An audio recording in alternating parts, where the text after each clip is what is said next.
It's UTV ప్రేక్షకులకి పరాభవనామ సంవత్సర ఉగాది శుభాకాంక్షలు. వాగర్థాదివ సంపృక్తౌ వాగర్థ ప్రతిపత్తయే జగతః పితరౌ వందే పార్వతీ పరమేశ్వరౌ. ఆదిత్యాయ చ సోమాయ మంగళాయ బుధాయ చ గురుశుక్ర శనిభ్యశ్చ రాహవే కేతవే నమః. శృంగేరి జగద్గురు పీఠాధిపతులకి, కంచి పీఠాధిపతులకి నమస్కారములు తెలియజేసుకుంటూ కార్యక్రమాన్ని ప్రారంభిద్దాం. ఈ పరాభవనామ సంవత్సరంలో వీక్షించేటువంటి ఇట్స్ యూటీవీ ప్రేక్షకులకి 12 రాశుల్లో జన్మించినటువంటి వారికి ఏ విధంగా ఉండబోతుంది అంటే, విద్యార్థులకి పరీక్షల్లో ఉత్తీర్ణత సాధిస్తారా, లేదా ఉద్యోగార్థులకి నిరుద్యోగస్తులకి ఉద్యోగం లభిస్తుందా, ఉద్యోగంలో ఉన్నవాళ్ళు వేరే సంస్థల్లో ప్రయత్నం చేయాలా, ఎప్పుడు చేయాలి, ఎప్పుడు చేస్తే విజయవంతం అవుతాము, అలాగే వ్యాపార రంగంలో ఉన్నటువంటి వాళ్ళు, రాజకీయ పదవిలో ఉన్నటువంటి వాళ్ళు, సినీ కళారంగము, అలాగే టెలిఫ్రేమ్ రంగం సంబంధించి ప్రింటింగ్ అండ్ ఎలక్ట్రానిక్ మీడియా రంగంలో ఉన్నటువంటి వాళ్ళకి, నటులకి ఏ విధంగా ఉండబోతుంది, ముఖ్యంగా భారతదేశానికి వెన్నెముకైనటువంటి రైతుల వ్యవస్థ ఎలా ఉండబోతుంది, వారు ఎలా పంటలు వేసుకోవాలి, ఏం జరగబోతుంది వాళ్ళ జీవితంలో, అంతేకాకుండా ముఖ్యంగా స్త్రీలకి ఏ విధంగా ఉండబోతుంది, ఎటువంటి పరిస్థితులు ఏర్పడతాయి, వాళ్ళు ఎటువంటి పరిహారాలు, ఈ ద్వాదశ రాశిలో జన్మించినటువంటి వాళ్ళకి వచ్చే సమస్యలకి ఎటువంటి పరిహారాలు పాటించాలి, అంతే విధంగా వృత్తిలో ఉన్నటువంటి వాళ్ళకి ఏ విధంగా రాణింపనేటువంటిది ఉంటుంది. ఇలా ఒకటా రెండా అనేక విషయాల గురించి క్లుప్తముగా ఈ ద్వాదశ రాశుల వారికి పరాభవనామ సంవత్సరంలో ఎలా ఉండబోతుందో తెలుసుకునే ప్రయత్నం చేద్దాం.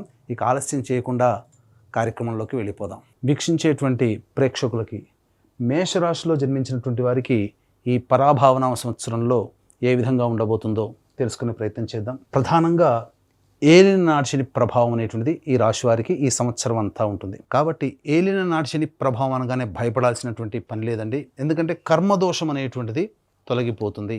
మీరు చేసే ప్రయత్నంలో ఆటంకాలని మాత్రమే సూచిస్తుంది తప్ప ఇబ్బందుల్ని, కష్టాలని, నష్టాలని సూచించదు.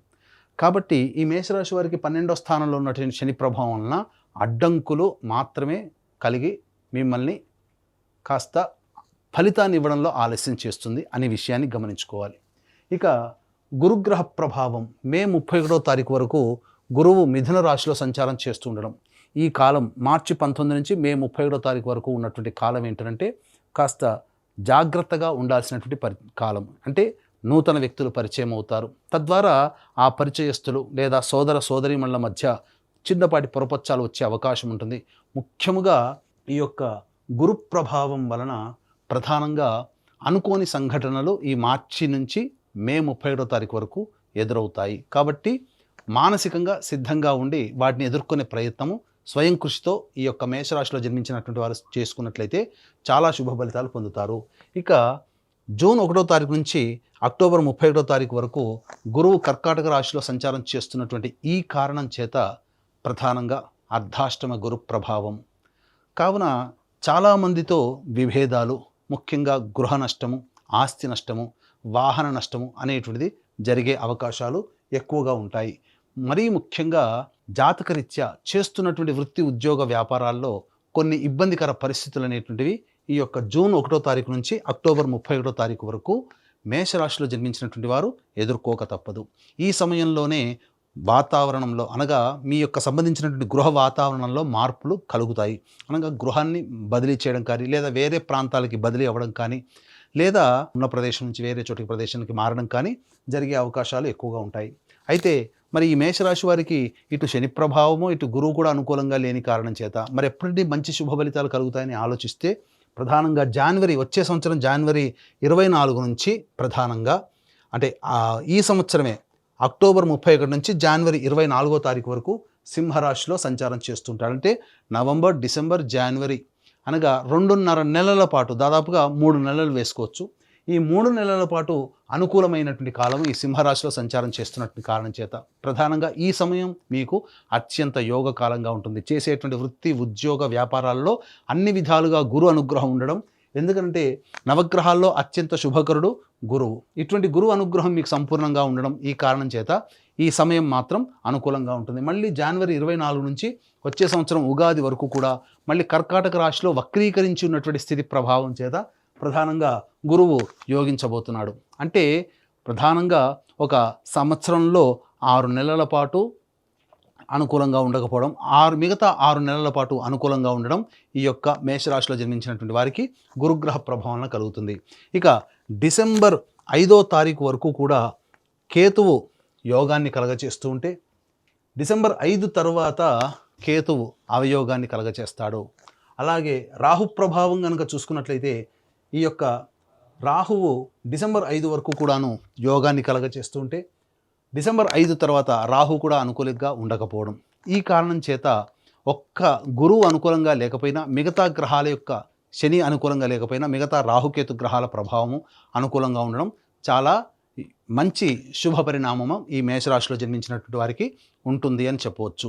అయితే ప్రధానంగా ఉద్యోగార్థులకి ఎలా ఉండబోతుంది, నిరుద్యోగస్తులు అంటే ఉద్యోగస్తులు ఎప్పుడు నిరుద్యోగస్తులకి ఉద్యోగం ఎప్పుడు లభిస్తుంది, అలాగే ఉన్న ఉద్యోగంలో ప్రమోషన్స్ వస్తాయా, లేదా వేరే సంబంధించినటువంటి ఉద్యోగంలో ఎప్పుడు ప్రయత్నం చేయాలి అని ఆశించేటువంటి ప్రేక్షకుల్లో మేషరాశిలో జన్మించినటువంటి వారు చాలామంది ఉంటారు. అయితే ప్రధానంగా గమనించాల్సినటువంటిది, ఈ యొక్క ఉగాది సందర్భంగా నవగ్రహాల యొక్క అనుగ్రహం 12 రాశుల వారికి ఉండాలి.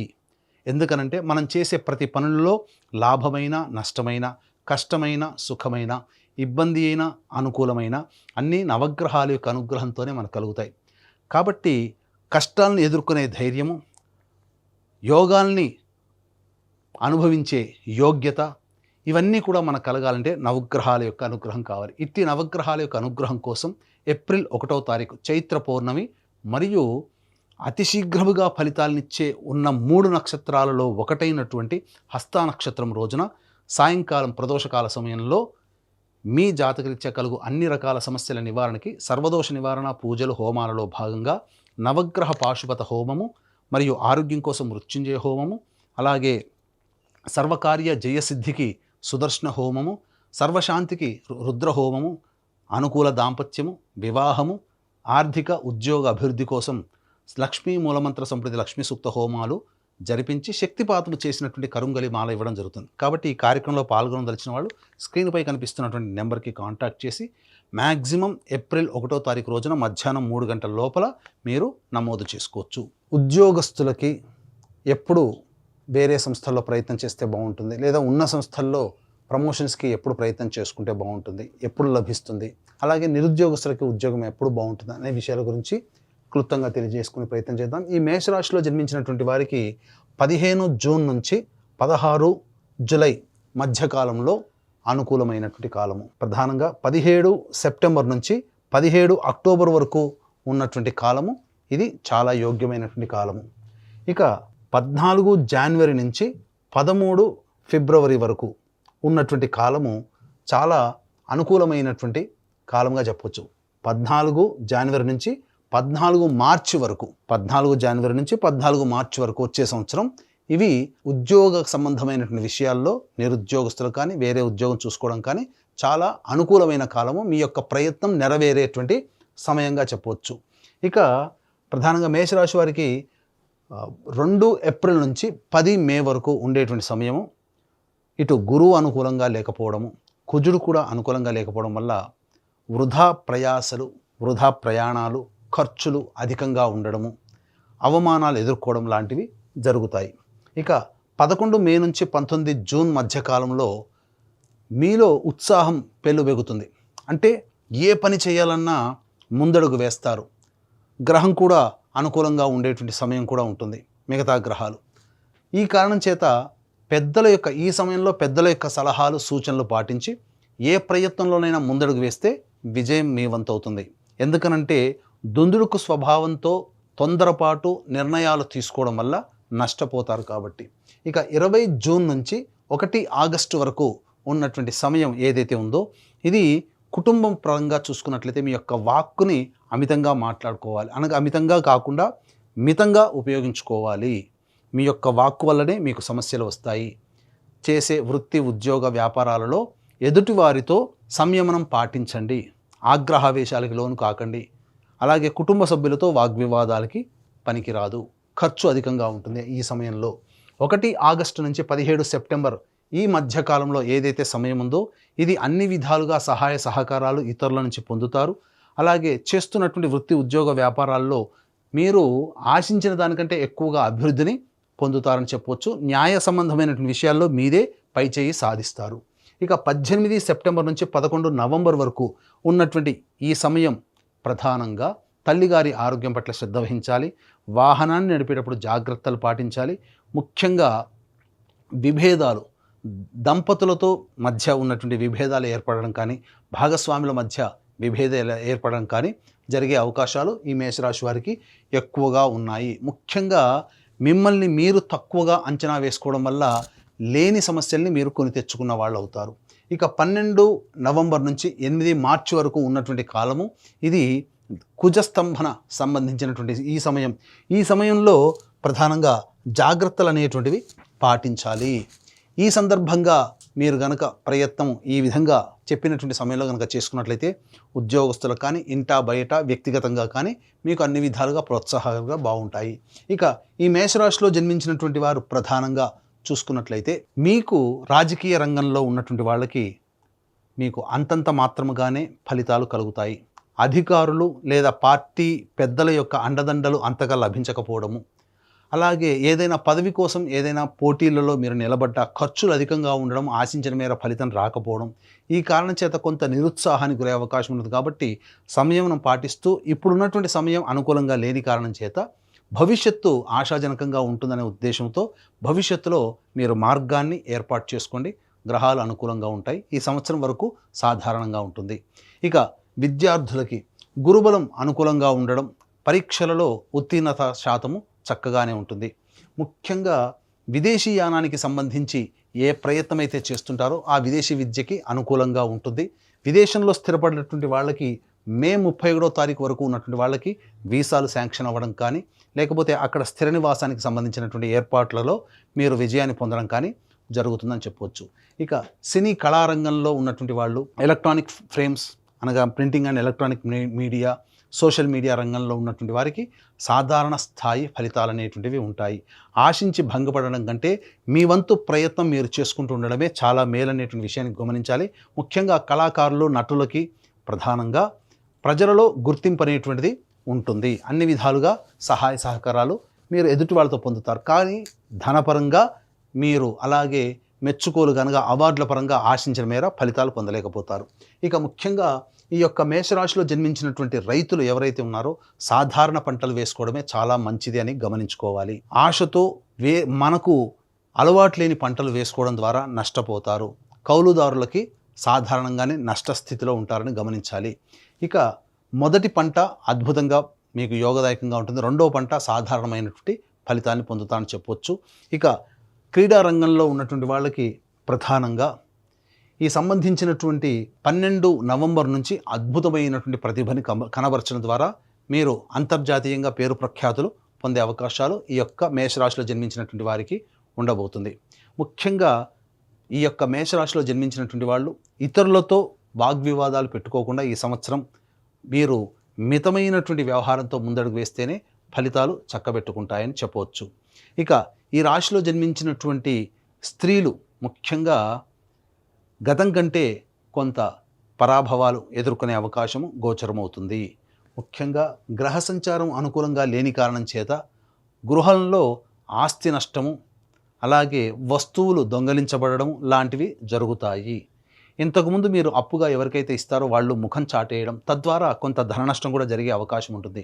ఉద్యోగం చేస్తున్నటువంటి మహిళలకైతే అలసటతో కూడుకున్నటువంటి, శ్రమతో కూడుకున్నటువంటి జీవన విధానం ఈ పరాభవనామ సంవత్సరంలో ఉంటుందని గమనించాలి. వివాహం కాని అమ్మాయిలకి వివాహం అవుతుంది. సంతానము అనేటువంటిది మాత్రం తప్పకుండా మీకు ఈ సంబంధించినటువంటి అక్టోబర్ 31 నుంచి జనవరి 24 మధ్య కాలంలో సంతానాన్ని పొందే అవకాశము ఎక్కువగా గోచరమవుతుంది. అన్నిటికంటే ప్రధానంగా ఈ రాశిలో జన్మించినటువంటి స్త్రీ పురుషాదులకు ఎవరికైనా కానీ వివాహం అనేటువంటిది నిశ్చయం అవుతుంది. తద్వారా అనుకున్న మేర జీవిత భాగస్వామితో ఆనందంగా గడపడానికి భవిష్యత్తు మార్గం సుగమమవుతుంది. కాకపోతే ఒక్కడి గుర్తుపెట్టుకోండి, ఈ మేషరాశిలో జన్మించినటువంటి వారికి ఏలినాడు శని ప్రభావము, అలాగే గురువు స్వల్పంగా యోగించడము, రాహుకేతుల యొక్క అనుగ్రహం సామాన్యంగా ఉండడం, ఈ కారణం చేత ఆశించిన మేర కంటే మీరు శుభ ఫలితాలు తక్కువగానే పొందుతారు. కాబట్టి దైవానుగ్రహమే తప్పనిసరి. కాబట్టి ఈ యొక్క మేషరాశిలో జన్మించినటువంటి వాళ్ళు సమస్యల పరిష్కారం కోసం వీలు కుదిరినప్పుడల్లా శివాలయ సందర్శనం చేసుకోవడం చాలా మంచిది. అర్చనాది కార్యక్రమాలు చేసుకోవాలి. అలాగే శనివారం నాడు తైలాభిషేకాలు చేసుకోవడము, అలాగే దత్తాత్రేయ చరిత్ర పారాయణ 3 సప్తాహాలు మీ యొక్క సమస్య ప్రధానంగా నెరవేరాలని చేయడము, ఇలాంటివి చేసుకున్నట్లయితే సమస్య పరిష్కారం అవుతుంది. దీంతో పాటుగా మన పీఠం ఆధ్వర్యంలో ఈ ఏప్రిల్ 1వ తారీఖు రోజున సర్వదోష నివారణ పూజలు హోమాలలో భాగంగా నవగ్రహ పాశ్వత హోమము, మృత్యుంజయ, సుదర్శన, రుద్ర, లక్ష్మీ హోమాలు లాంటివి విశేషంగా జరిపించి శక్తిపాతం చేసినటువంటి కరుంగలి మాల ఇవ్వడం జరుగుతుంది. కాబట్టి ఏప్రిల్ 1వ తారీఖు రోజున మధ్యాహ్నం 3 గంటల లోపల మీరు గోత్రనామాదులు నమోదు చేసుకోవచ్చు. ఈ విధంగా మీరు అన్ని విధాలుగా అవగతం చేసుకొని సమస్యలకి తగ్గట్టుగా ఆత్మవిశ్వాసంతో ముందడుగు వేసి దైవానుగ్రహాన్ని పొంది మీరు జీవితంలో అనుకున్న లక్ష్యాన్ని సాధించగలుగుతారని ఆకాంక్షిస్తూ సర్వం శ్రీ ఉమామహేశ్వర పరబ్రహ్మార్పణమస్తు.